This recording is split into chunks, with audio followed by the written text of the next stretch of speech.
Welcome back to the channel. Today we're going to be discussing Pebble in the Sky by Isaac Asimov. Pebble in the Sky is the third of the Galactic Empire trilogy and part of this enormous universe that Asimov created for us with the Foundation series and then the Robot series. All of these different worlds that he's built come together in a coherent and cohesive universe. This is by far the best of the trilogy. I did not anticipate that I would be doing a review on this book, honestly, insofar as the first two books in the trilogy are not great. The Stars Like Dust and The Currents of Space, passable as a science fiction story from a very talented writer, but nothing I would ever go back to. Pebble in the Sky has a lot going for it, but you have to realize part of that is a formula. Asimov writes formulaic books, and the thing is, if the formula is good enough, the reader will keep coming back. I have read maybe a couple dozen at least of the John Milton books by Mark Dawson. This particular formula about this MI6 man who became addicted to alcohol and ruined things and is seeking for redemption. There was a lot going on for that series, and until I think it got to a certain point of unacceptability for me in terms of the plot, I went along with that formula, and every single novel followed that formula to an extent. If a formula is good, people keep going back for it.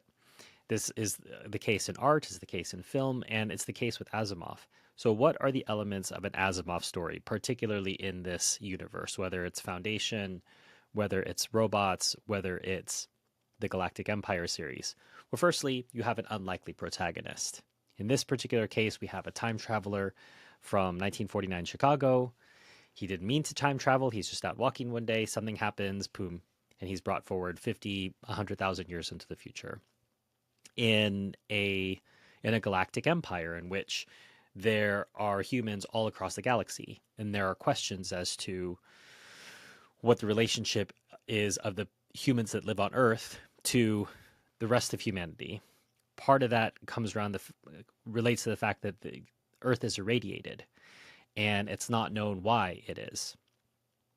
So there's vagueness about something else that the author doesn't tell you about, so that's part of the formula. There's also a love story, usually an unlikely one, almost always it's an unlikely one. The protagonist faces incredible odds and has unlikely team members. You have drawn out tension, almost painful at times, where you're wanting Asimov to keep moving, but he's exquisitely pulling out the tension for you. And then a rush to the finish, check all the boxes, Deus Ex Machina ending. This is an Asimov story, and I have to say I've come to enjoy it and appreciate it. So I'm not complaining. I'm not coming for Asimov on this. I think this particular story, the reason it's interesting is, as all good science fiction does, it talks about the present using the frame of the future. So in examining the question of how Earth is related to everyone else, he hits upon this, I wouldn't use the term primitive, but you could say it's a tribal earthly government that maintains Earth as the center of the universe, as supreme, and that it is the rightful ruler of the Galactic Empire. On the other hand, the Galactic Empire sees Earth as irradiated, backward, strange customs, and how could they possibly be related to us? Look at how they are. So Earth can't immigrate. Earthlings can't immigrate anywhere. They're not accepted on other worlds because they think that they have strange diseases or they're not really like us. And of course, that's the irony, right? What are all the things that Asimov is talking about? Asimov is talking about the other. He's talking about immigration. He's talking about nations. He's talking about discrimination. He's talking about how we view people who are not like us and what the attitude can be and what can be gained through cooperation versus shutting each other out and refusing to acknowledge our commonalities. And without ruining the book, this is actually one of the few times I'm not going to get deeply into the plot points because I really want to encourage you to read the text. I think it's a fun, breezy, easy read. And if it's your first Asimov, I think you'll really enjoy it, and you'll come back for more. Although I probably would push Foundation as your first Asimov if you haven't. I'll put a link to my review. That was a million years ago, it feels like, on the channel. I'll link to a review that I did of Foundation. But the point that I'm trying to make here is that the end of the story culminates with people on either side of this divide trying to bridge that gap and trying to get over this otherness and the differences that we feel. And part of that, both sides are acknowledging are programmed. They're received from the environment that we grew up in. And that question is, we have to choose to validate that later on in our life. What we were raised with and the prejudices, prejudice can be positive as well. You can be given a prejudice to, help old ladies across the street. That's a prejudice you grow up with. I have a prejudice towards helping old people across the street. That, do I affirm that later on when I have evidence in front of me? And that's part of what the story is asking you to look at. What is it that you were taught when you're growing up, and what is it that you see when you're an adult? And are those reconcilable? And if so, great.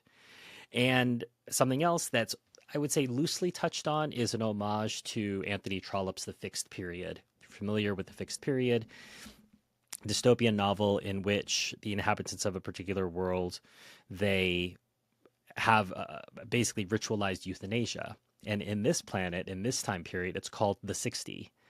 Now, I think at the time that Asimov was writing this, the average age, the life expectancy was maybe in the late 60s, maybe around the age of 70. So this wasn't so far off. So the 60, organized euthanasia, and the arguments are made, it's not fair. We have a limited planet because of the radiation. It's not fair to the younger generation. I should just kill myself. And the thing is, we've heard some of these arguments from pro-euthanasia people in this time in our era here, all these years later. So it's not as if we haven't heard these arguments before, but you can see that the alien here, the person who's from, I think he's from Sirius, he was born on Sirius, and he comes in and he hears the Earthlings talking this way.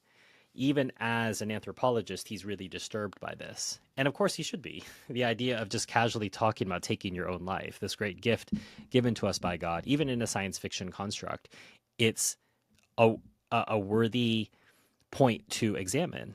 That's the whole point of science fiction. It allows us to examine what are normally hot button ideas through the lens of, oh, it's the future. We're not talking about the present. And that's why it's safe. That's part of what I really appreciate about science fiction.